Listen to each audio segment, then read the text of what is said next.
প্যাকেটের থাকা এই মহিলাকে। এর মুখের পেছনে লুকিয়ে রয়েছে কোন রহস্য? 50 বছরের বেশি সময় ধরে ব্যবসা করে আসছে চুটকি।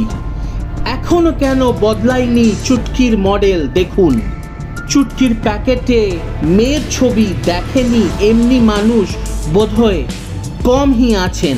তবে অনেকেই জানেন না চুটকির প্যাকেটে এই নারী আসলে কে। কেন বছরের পর বছর ধরে তার এই ছবি ব্যবহার করে আসছে এই চুটকি কোম্পানি? 1970 সালে বাজারে এসেছিল চুটকি।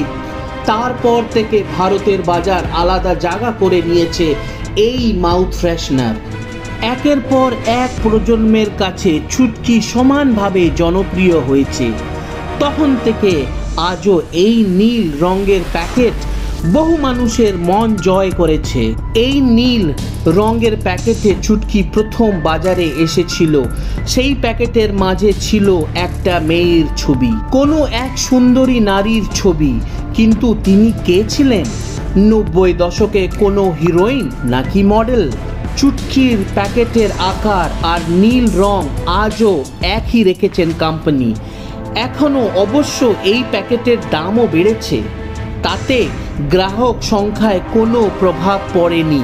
চুটকিতে যে মেয়েটিকে দেখা যায় তার নাম অনিতা ডামিলো। 1988 সালে তিনি মিস ইন্ডিয়া প্রতিযোগিতাতে অংশ নেন, কিন্তু তিনি প্রথম 20তে জায়গা পাননি। এরপর অভিনয় এবং মডেলিং দুটোই চেষ্টা করেন তিনি, তবে সাফল্য পাননি সেভাবে। শেষ পর্যন্ত বিজ্ঞাপনের শ্যুটের কাজ করতে শুরু করেন তিনি। মডেলিং বা অভিনয় কোনোটিতে নিজের সফলতার মুখ দেখতে না পেয়ে এক সময় রীতিমতন হতাশ হয়ে গিয়েছিলেন অনিতা। পরবর্তীতে তিনি শুরু করেন নানা সংক্ষিপ্ত মডেলিংয়ের কাজ। কখনো বিজ্ঞাপনের জন্য, ফটোশ্যুটের জন্য দেখা হতো তাকে। এমন একটি অডিশন গিয়েই ভাগ্য খুলে তার। 1970 সালে অনিতা আসেন চুটকির বিজ্ঞাপনের শ্যুটের জন্য অডিশন দিতে। তাতে তার ভাগ্য খুলে যায়। তার নড়বড়ে মডেলিং ক্যারিয়ারকে একটা শক্ত পিলারের উপর বসিয়ে দিয়ে চুটকির মাউথ ফ্রেশনারের বিজ্ঞাপন। কিছু দিনের মধ্যে তার মুখ চুটকির প্যাকেটে দেখা যায় আর অনিতা ক্রমে জনপ্রিয় হয়ে ওঠেন। অনিতা কিন্তু অনেকে বিজ্ঞাপনের কাজ করেছেন। জানা যায় পরবর্তী সময় চুটকি গার্ল হবার পর অনিতা বিয়ে করে ব্রাজিলের এক এনআরআইকে। পরের দিনই এই ভারতে ছেড়ে স্বামীর সঙ্গে ব্রাজিলে চলে যান এবং পাকাপাকি ভাবে সেখানে থাকতে শুরু করেন। অনেকে দাবি করেন অনিতা আর বেঁচে নেই, কিন্তু তার কোনো সঠিক প্রমাণও নেই।